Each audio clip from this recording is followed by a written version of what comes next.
Bonjour, je m'appelle Cindy Mathieu, j'ai 17 ans, je suis placée en femme d'accueil depuis l'âge de mes 18 mois et je vous fais cette vidéo pour vous parler de mon parcours, qu'est-ce que c'est être en femme d'accueil, comment ça se passe, les problèmes que j'ai pu rencontrer, par exemple les relations avec les parents, les éducateurs, la famille d'accueil. Donc j'ai été placée à 18 mois car en fait mes parents avaient des gros soucis, mon père était alcoolique, père violent, ma mère était schizophrène. Elle était battue par mon père finalement. Et nous étions en danger de mort parce qu'on ne s'occupait pas de nous, on restait dans nos lits. On n'était pas du tout stimulés, on ne nous donnait pas à manger quand il fallait. On pouvait rester des fois des journées, des jours sans manger par exemple. Donc c'était dangereux. Donc suite à cela, il y a eu des procédures faites pour nous placer en famille d'accueil. Donc nous, ça a été un placement judiciaire. Disons que c'est la police qui s'en est mêlée. Après, il y a des placements administratifs où c'est l'enfant doit être placé, mais il n'y a pas de danger de mort, il y a pas, c'est pas urgent, urgent. Nous, c'était urgent parce que on est en danger de mort. Voilà. Donc, j'ai été placée dans une famille d'accueil où je suis restée 10 ans chez elle, de mes 18 mois à mes 11 ans.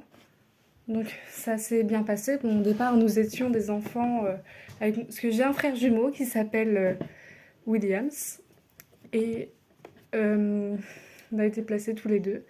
Donc, comme on n'était pas stimulés, disons qu'on avait des problèmes moteurs, des problèmes intellectuels, etc. On ne s'était pas développé.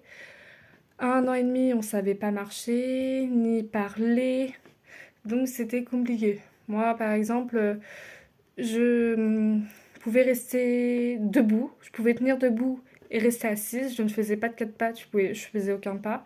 Mon frère, par contre, il ne savait pas tenir assis, ni debout, faire de quatre pattes. Il restait à plat ventre. Donc déjà, on avait des retards comme ça. Après, au fur et à mesure qu'on grandissait, même s'ils ont tout fait, notre femme d'accueil, pour nous stimuler, etc., on avait des retards de langage. Donc, on a été dans une structure qui s'appelle le CAMS. Le CAMS, il sert à...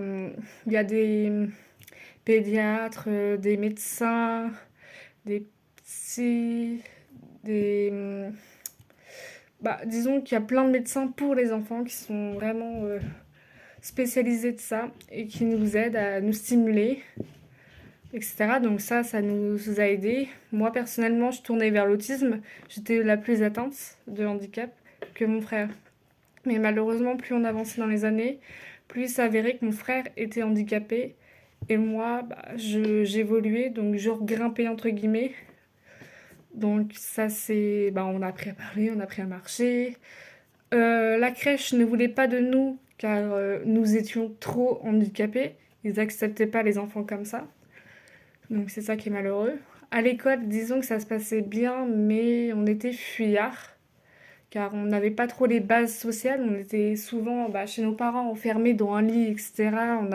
On voyait personne, on était très peureux, on était très craintifs. Donc déjà, c'est assez compliqué. On tombait aussi souvent malade les premières années, car en fait, euh, on mangeait que du liquide, on voulait pas de morceaux. Bon, mon frère, si, quand même, il mangeait un peu plus, donc ça va. Mais moi, non, je mangeais que du liquide. Donc du coup, on était souvent malades, on avait des gastro, des otites, des trucs comme ça. Car en fait, on avait notre... comment dire disons que l'alimentation a changé. Donc à partir du moment où tu changes ton alimentation, ça peut te rendre malade parce que c'est pas la même qu'on a d'habitude. Donc voilà, on avait ça. Après, il y avait disons qu'on se rendait pas forcément compte qu'on était vraiment placé, qu'on avait changé de famille, etc. Parce qu'on était jeunes, on était des bébés, on avait que 18 mois, donc on était pour rien, quoi. Après, malheureusement, la vie faisait son cours. On nous avait attribué des visites tous les mercredis, donc avec mes parents. Donc tous les mercredis, on se rendait au service. Donc le service, c'est un lieu où on appelle tes parents et les enfants pour pouvoir se rencontrer dans une pièce. Donc la visite peut être médiatisée par un éducateur. Donc l'éducateur, par exemple, il va pouvoir intervenir si ça se passe mal, il va surveiller le comportement des parents et de l'enfant pour adapter les visites, etc. Et voilà. Donc, on avait des visites tous les mercredis, ça se passait bien. Et aussi, tous les ans, on a le droit à un jugement. Donc, un jugement, tu te rends au tribunal pour enfants. Bah, oui, pour enfants, parce que nous, on est placé, c'est un placement judiciaire. Donc, quand c'est un placement administratif, on n'a pas besoin de voir le juge. Nous, c'est un placement judiciaire, donc on doit voir le juge tous les ans. Donc, tous les ans, on rencontre le juge, donc l'enfant, avec les parents en même temps. Ensuite, c'est le parent, ensuite, c'est l'enfant tout seul, pour savoir comment ça se passe, le parent, quel est son ressenti, l'enfant, quel est son ressenti, est-ce qu'il faut faire plus de visites, etc. Donc, ils vont monter un dossier au fur et à mesure des années du placement ou des mois ou un truc comme ça, sur l'enfant et sur le parent. Comme ça, ils ont un suivi et ils décident si on maintient toujours les visites, si l'enfant peut retourner une journée ou un week-end chez ses parents ou s'il peut retourner définitivement. Bon, pour nous, ça ne s'est jamais, ça a jamais arrivé parce que c'était trop dangereux pour nous, quoi. Voilà. Donc malheureusement, à 5 ans, j'ai perdu ma mère. Elle s'est suicidée. Elle s'est défenestrée, exactement. Donc ça a été compliqué pendant 6 mois. On m'a dit que c'était compliqué. Moi, personnellement, je m'en souviens pas. Mon cerveau a fait blackout. J'ai perdu, entre guillemets, 6 mois de ma vie parce que j'ai plus aucun souvenir. J'ai des souvenirs d'avant, d'après, mais il y a 6 mois qui a disparu complètement. Rien. Le vide total. Donc voilà. Donc ça a été très dur de perdre nos parents. Bon, je pense qu'on s'en rendait compte sans s'en rendre compte. On était petits, on la voyait tous les mercredis. Donc quand t'as un femme d'accueil, t'as un rapport à la famille qui est assez bizarre en fait. Parce que déjà, les parents, on n'est pas censé les voir tous les mercredis ou une fois par mois ou un truc comme ça. Donc c'est bizarre. Et donc, chez notre femme d'accueil, ça se passait très bien. Hein. On était des enfants très heureux, on était heureux, etc. On avait tout ce qu'on voulait. C'était une mère et un père. Ils étaient merveilleux pour nous. Ils nous ont clairement sauvé la vie, clairement. C'est pour de vrai, ils nous ont vraiment sauvé la vie. Et j'ai rencontré des gens vraiment formidables. Là-bas, j'ai mes deux sœurs, donc Jennifer et Sandra, et mon grand frère, Sébastien. Franchement, je les aime, c'est des personnes formidables. Elles m'ont aidé à grandir, elles ont été mes modèles. Elles étaient. En fait, Catherine, Sandra et Sébastien, c'est les enfants de ma femme d'accueil. Donc, Catherine et Laurent, le mari à Catherine. Et c'est même franchement des gens merveilleux. C'est ma famille, c'est ma mère, c'est mon père, c'est mes sœurs et frères.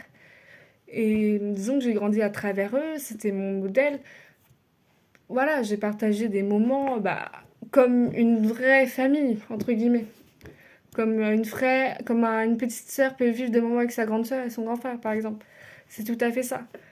Et malheureusement, c'est que Catherine, elle avait des problèmes d'arthrose au niveau des genoux.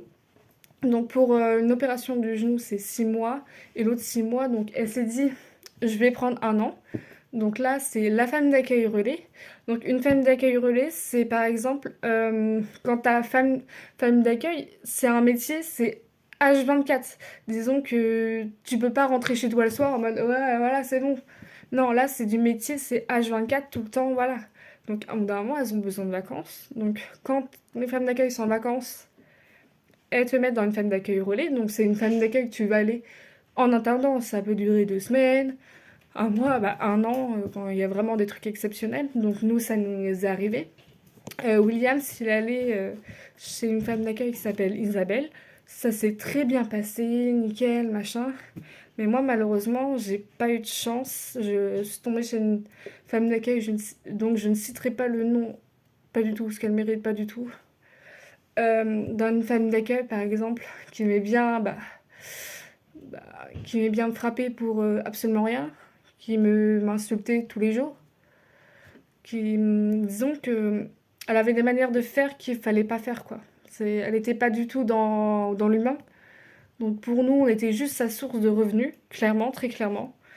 Je me souviens, je me cachais sous la table ou je me mettais dans le panier du chien pour éviter de subir ces violences, donc physiques. Par exemple, quand je prenais ma douche, elle aimait bien me tirer les cheveux, par exemple. Euh, par exemple, c'est dur à expliquer parce que c'est quand même, voilà, ouais, c'est des violences. Un jour, elle m'a enfermée dans le noir toute une journée dans ma chambre à clé alors que j'avais rien fait. Elle m'a levée, elle m'a dit tu t'assois là par terre, voilà. Elle a fermé elle a laissé le rideau fermé, voilà, etc. Elle m'a enfermée à clé, elle m'a dit tu bouges pas, tu restes là. Et le soir, elle est venue me rechercher, machin. Donc, c'est dur, hein. Pauvre conne, pétasse, machin. Donc, c'est assez compliqué. Par exemple, une fois, à Noël, mon père nous avait offert des cadeaux. Et elle avait un petit enfant qui s'appelait Ryan. Ryan, il avait ouvert mes cadeaux de mon Noël. Il avait rayé ma tablette que j'avais eue par mon père. Il m'avait cassé des jouets que j'avais eus. Et en fait, il a ouvert mes cadeaux à moi, tu vois. Il m'a ouvert mes cadeaux à moi. Et ensuite, il les a abîmés. Et c'était moi qui étais en faute. J'avais le droit de rien dire. Donc, c'était que des trucs comme ça. Ryan, il faisait des bêtises. Il m'accusait moi. Donc, évidemment, je me faisais frapper par son mari et par elle. Donc, voilà. Et disons que au niveau de la nourriture, on mangeait que des pâtes. Que des pâtes, que des pâtes, que des pâtes, que des pâtes, que des pâtes. Bon, après, ça, c'est. Disons que c'est pas grave par rapport à ce que j'ai vécu. Donc, je vous dirai pas tout parce que je compte écrire un livre, une autobiographie, donc j'espère qu'il va sortir un jour. Bon, c'est dans mes projets, mais pas dans mes projets vraiment pressés, quoi. C'est vraiment dans un projet comme ça qui va peut-être arriver un jour, mais je dirai plus de détails dans ce livre-là. Donc voilà. Donc pendant un an, j'ai subi ces violences. Pardon. Pendant 8 mois, pardon, j'ai subi ces violences-là, car justement, Isabelle, la femme d'accueil de William, ça l'a remarqué que j'étais pas bien, etc. Parce qu'une fois, elle a dû aller me chercher pour me ramener, pour aller me chercher à l'école, pour me ramener chez la femme d'accueil, parce que elle pouvait pas. Donc Isabelle me ramène et je me souviens, je l'avais supplié de me prendre avec elle. J'allais, elle me supplie, je lui suppliais, suppliais, suppliais, prends-moi, s'il te plaît, emmène-moi avec toi. Même si je la connaissais pas, hein, je lui demandais, même j'allais au portail de cette femme d'accueil. Dès qu'il y avait des gens qui passaient, je leur demandais de me prendre, je les suppliais, même si je les connaissais pas, je les suppliais, je fais prenez-moi s'il vous plaît. Mais personne, du coup, personne m'a pris, ça c'est sûr, on n'a pas le droit. Mais bon, donc voilà. Donc, elle a vu que j'étais pas bien, même l'école hein, où j'étais, ils ont vu que j'étais pas bien justement, que j'étais pas comme d'habitude, je parlais plus, j'étais plus souriante, j'étais dans mon monde, j'avais peur de tout. Donc voilà. Donc c'est ça qui a fait que donc le service a écouté Isabelle parce que Isabelle elle a vraiment un caractère mais vraiment un caractère waouh. Ouh. Disons que elle sait se faire entendre. Bref. Donc j'ai changé de femme d'accueil mais malheureusement, je suis allée chez sa meilleure amie mais qui me maltraitait mais il n'y avait pas de violence physique. Disons qu'il y avait des violences morales. Donc par exemple, au niveau des douches, je me douchais je prenais pas de douche, à part si le vendredi. Mais autrement, il n'y avait pas de petite toilette. On peut, ok, pas de douche, par exemple, prendre des petites toilettes à côté, voilà. Non, là, c'est pas de douche du tout. Donc, absolument pas. Donc, c'est chaud, quoi. Et donc, voilà, il y avait ça. Elle nous mettait dehors, donc elle s'en foutait, même s'il pleut, on devait rester dehors, il n'y avait pas forcément d'abri. Donc, voilà. Euh, Elle nous forçait à manger jusqu'à en vomir. Je me souviens, j'avais tellement plus faim et même la purée était tellement dégueu que j'en ai vomi, mais elle s'en foutait, elle m'avait engueulée parce que j'étais malade. Bref, voilà. Donc on n'avait pas le droit de tomber malade. Disons que c'était que. Elle me laissait jamais de répit, par exemple, c'est que pour m'engueuler. Euh, Par exemple, pour les devoirs, dès que je faisais une faute, c'était la catastrophe. Bref, que des trucs comme ça. Donc, disons que quand ta femme d'accueil, soit c'est un coup de bol ou soit c'est vraiment un coup de malchance. Disons que tu peux bien tomber, et vraiment pas bien tombé du tout, du tout. Comme ça m'arrive de voir le meilleur chez Catherine et Laurent et voir le pire chez la femme d'accueil où j'ai été, chez les deux femmes d'accueil où j'ai été. Donc voilà, c'était un peu pas fou quoi. Donc après je suis retournée chez Catherine, donc là le fait de vivre un an, 8 mois et 8, 3 mois pardon, je ne sais plus compter, waouh, et 3 mois chez ces femmes d'accueil là, disons que ça m'a laissé des séquelles. Par exemple, dès qu'on s'approchait de moi, je faisais des gestes comme ça. Vraiment, je me protégeais la tête, etc. dès qu'on passait derrière moi, parce que j'avais gardé ces réflexes-là. Et justement, Catherine et Laurent, ils comprenaient pas. Bon, ils m'ont pas vraiment posé de questions, mais quand ma mère est décédée, j'ai dû aller chez une psychologue. Donc, voilà, donc Catherine, elle avait parlé à la psychologue de mes comportements, qui étaient anormaux, que j'avais développés comme ça du jour au lendemain. Donc j'avais développé du jour au lendemain. Pour elle, c'était du jour au lendemain. Comme avant son opération, j'étais pas comme ça. Puis après, si, j'étais comme ça. Donc pour elle, c'était du jour au lendemain. Mais moi, non. C'était vraiment pour me protéger et je l'ai développé pendant ces mois-là passés. Et même s'ils m'ont jamais frappé, hein, Catherine et Laurent, ils m'ont jamais frappé. Ça a jamais été. J'ai jamais subi de violence de leur part, ni verbale, ni physique, ni mentale. Non, rien. Absolument rien. J'ai rien à reprocher là-dessus et rien à reprocher du tout. Et donc voilà, il y avait ça. Et disons que après, j'ai suivi mon cours. Disons que, en fait, le fait quand un enfant subit des trucs comme ça, ou même une personne, disons que à l'école, j'avais du mal à me concentrer. Déjà, j'avais des retards de développement déjà à la base, donc c'était compliqué. Donc, le fait d'apprendre des choses, le fait d'avoir subi ces trucs, de changer de famille, parce que c'est bizarre quand même pour un enfant. Un enfant ne change pas normalement de famille comme ça pour des vacances ou pour, je sais pas, personne change de famille normalement. Et bon, bref, du coup, c'est assez compliqué. Donc j'ai dû redoubler mon CP. Bon, après, j'ai pas du tout honte, il n'y a pas de souci, hein. J'ai dû redoubler mon CP parce que j'avais des problèmes d'apprentissage et tout, etc. Et c'était assez compliqué de se concentrer à l'école. Et mon frère, il est allé en IME, c'est un institut médico-éducatif. Donc c'est un institut exprès pour des personnes qui sont en situation de handicap intellectuel. Donc disons par exemple, en fait il a été placé là-bas parce qu'il ne pouvait pas suivre un cursus normal. Car disons que là, la déficience, elle était vraiment intellectuelle. Donc mon frère, il est atteint de déficience intellectuelle et de retard mental. Donc pouvait pas suivre un cursus normal. Donc du coup, il a été placé là-bas. Ça s'est passé bien. Et là, il y est toujours. Ça se passe toujours aussi bien. Donc ça va. Disons que c'est bénéfique pour lui parce qu'il a des trucs à son niveau. On va suivre son rythme, ses habitudes, etc. Parce que mon frère, il a des habitudes. Il faut surtout pas les perturber. Si on les perturbe, ça ne va plus. Donc voilà. Donc il y avait ça. Donc pour lui, ça a été mieux. Moi, j'ai suivi mon cursus scolaire normal. Et malheureusement, avec mon frère, le problème, c'est que comme lui, il est handicapé et moi pas, j'arrivais pas à comprendre les comportements de mon frère. Je me il fait exprès quand même. Faut pas abuser non plus. Parce que il avait des habitudes assez bizarres. Il fallait qu'il ferme toutes les portes de tout le monde. Après, il devait allumer les lumières, éteindre les lumières. Voilà, moi je comprenais pas. Je me mais qu'est-ce qu'il me fait? Et je disais, punaise, j'en ai marre de mon frère, je veux qu'il parte, je veux qu'il parte, je veux qu'il parte, je veux qu'il parte. J'en avais marre. Et à un bout d'un moment, mon frère il faisait des crises, donc c'était assez violent. Donc il pouvait devenir violent, malheureusement. Donc et Catherine, elle a dû s'en séparer parce que c'était trop pour elle à gérer.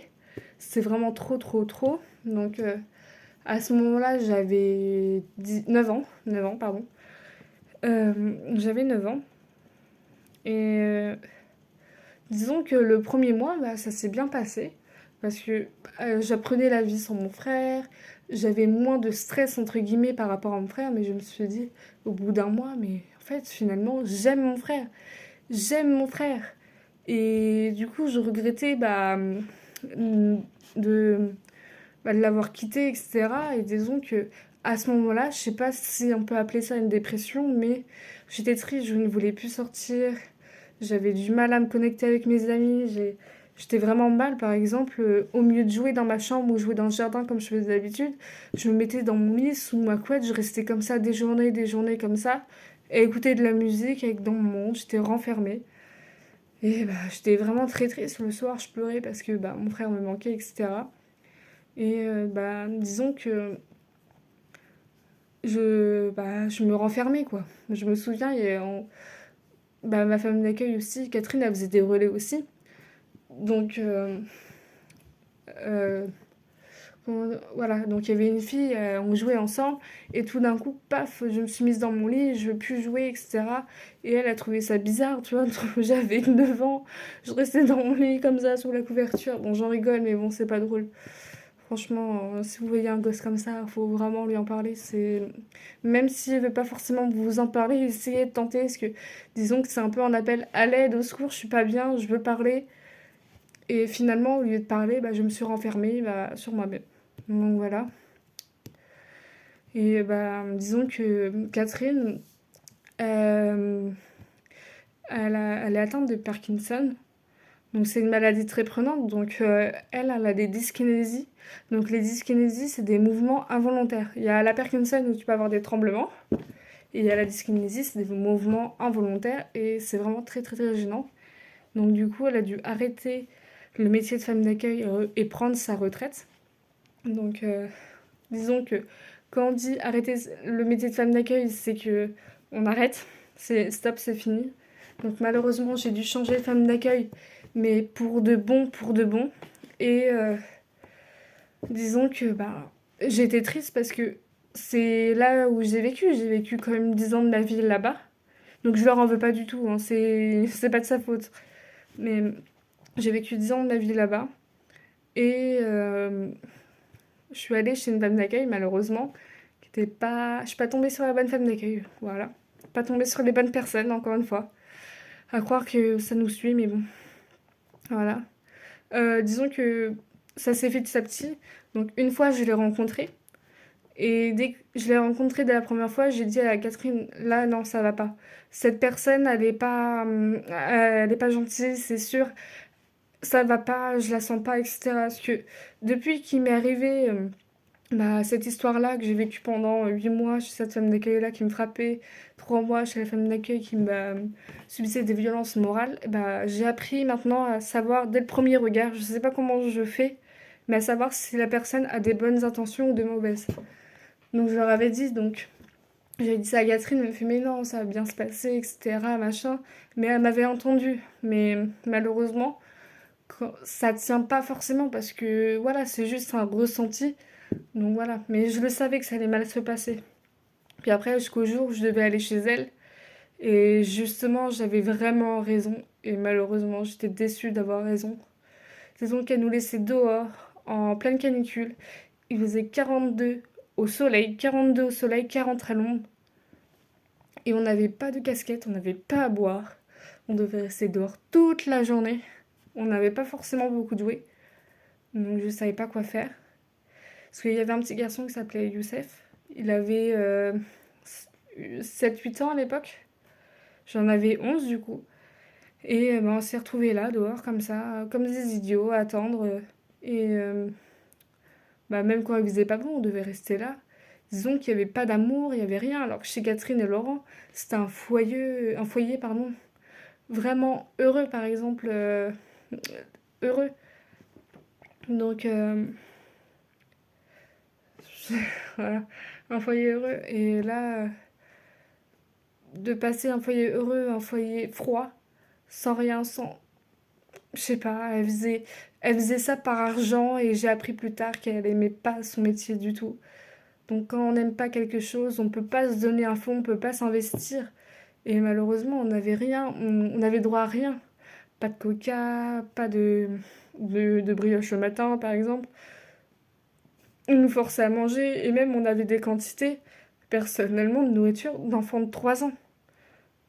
Mais vraiment, on avait cette quantité-là, on devait pas manger plus, par exemple. Donc, et le fait d'être pas bien chez elle et d'avoir changé de femme d'accueil, j'ai développé une boulimie. Donc, je mangeais, bah, jusqu'à m'en faire vomir. Je mangeais des quantités astronomiques. Je me souviens, j'en profitais. Comme je fais vélo, je pouvais pas manger. J'en profitais d'être à l'école pour manger ce qu'on avait le droit au rab. Donc, j'en profitais pour manger.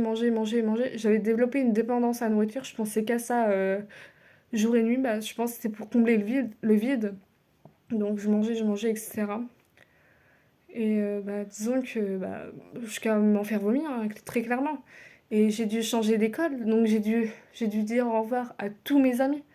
Et je suis allée dans une école, bah, c'était pas la joie, quoi. Je me suis fait harceler, etc. On me donnait des coups de poing dans le dos, on me parlait mal. Pourtant, j'avais rien fait, j'étais juste nouvelle, je débarquais comme ça. Et bah, disons que j'avais pas de libération. Disons que quand je sortais bah, chez cette femme d'accueil, bah, pas sympa, chez la sorcière, je l'appelais. Donc on l'appelait la sorcière. Donc quand je sortais de chez sorcière, bah, j'allais à l'école où l'école c'était pas la joie. Bon, j'avais réussi à trouver des amis que finalement, qui n'étaient pas vraiment mes vrais amis. J'avais parlé du décès de ma mère, ils s'en servaient contre moi, etc. Bon, après ça s'est calmé, j'ai réussi à trouver des vrais amis. Et donc, c'est pas facile.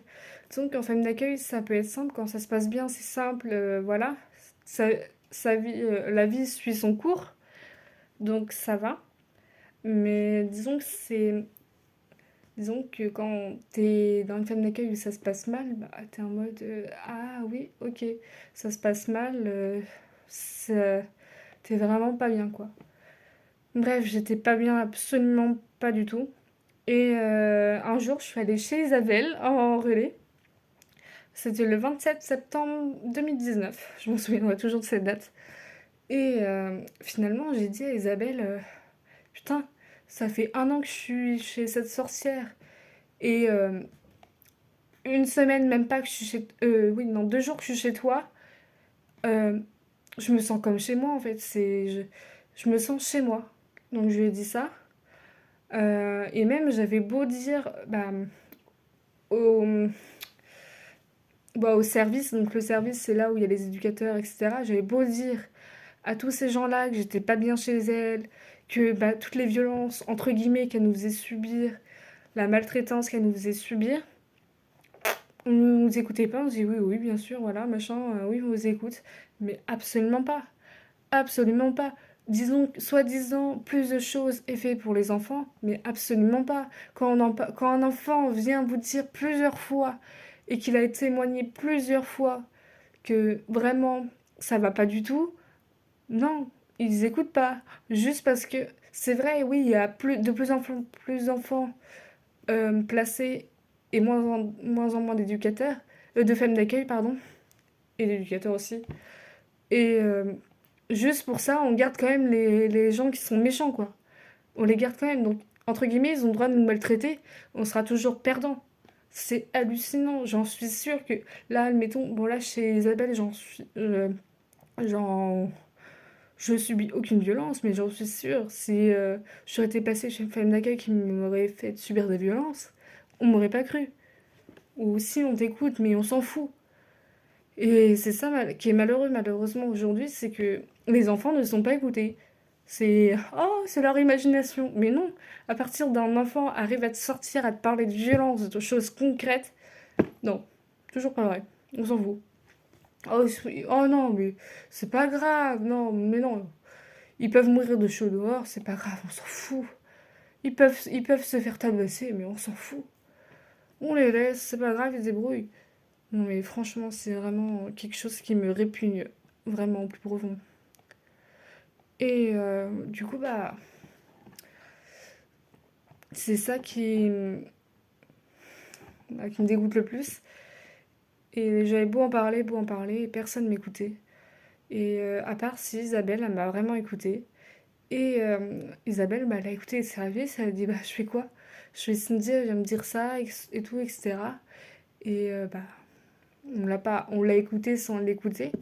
Disons que c'est rentré par là, c'est resté un petit peu dans le coin de la tête, ça va ressortir par là. Et je rentre chez Véro, Youssef aussi.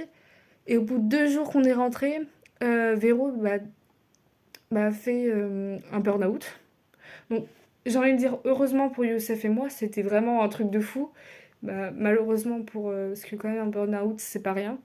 Mais disons que ce burn-out, il nous a sauvé la vie, entre guillemets. Parce que je sais que là, à cette heure-ci, je serais pas là en train de vous parler comme je parle, ou soit je serais peut-être pas là, ou soit j'aurais fait des bêtises, ou je sais pas. Je peux pas deviner. Mais je sais que j'étais mal dans ma peau et ça aurait pas fonctionné vraiment. Bref. Et aussi, bah, être là-bas, disons que je remercie cette sorcière d'avoir été chez elle, d'avoir été comme elle est, car en fait, ça m'a fait une prise de conscience. C'est là que j'ai développé ma maturité. C'est là que j'ai pu me remettre en question, etc., sur les comportements que j'avais vus, etc., et voilà, d'avancer. Et donc, du coup, on est allé chez Isabelle. Là, ça va faire bientôt 5 ans qu'on est chez elle avec Youssef. Et on est très heureux. Personnellement, bah, on vit bien. Bon, des fois, on se dispute, c'est normal, hein, comme une famille.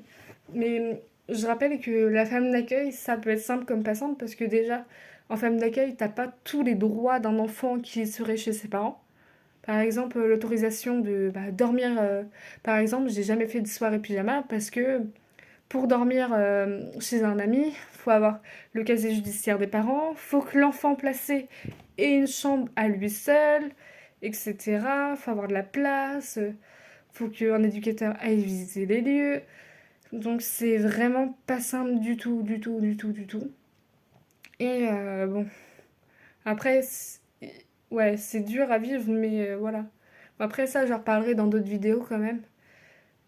Ou podcasts, je sais pas. Je vais essayer de me tenter dans les podcasts, donc j'ai vidéo, mais voilà.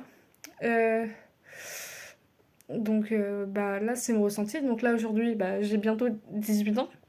Donc dans la prochaine vidéo, vous allez me suivre. Je vais vous montrer les procédures qu'il faut.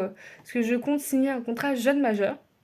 Donc un contrat jeune majeur, c'est normalement à 18 ans, t'arrêtes d'être en famille d'accueil, tu peux vivre ta vie. Mais tu seras toujours un peu suivi quand même, tu ne seras pas lâché dans la rue comme ça, hein.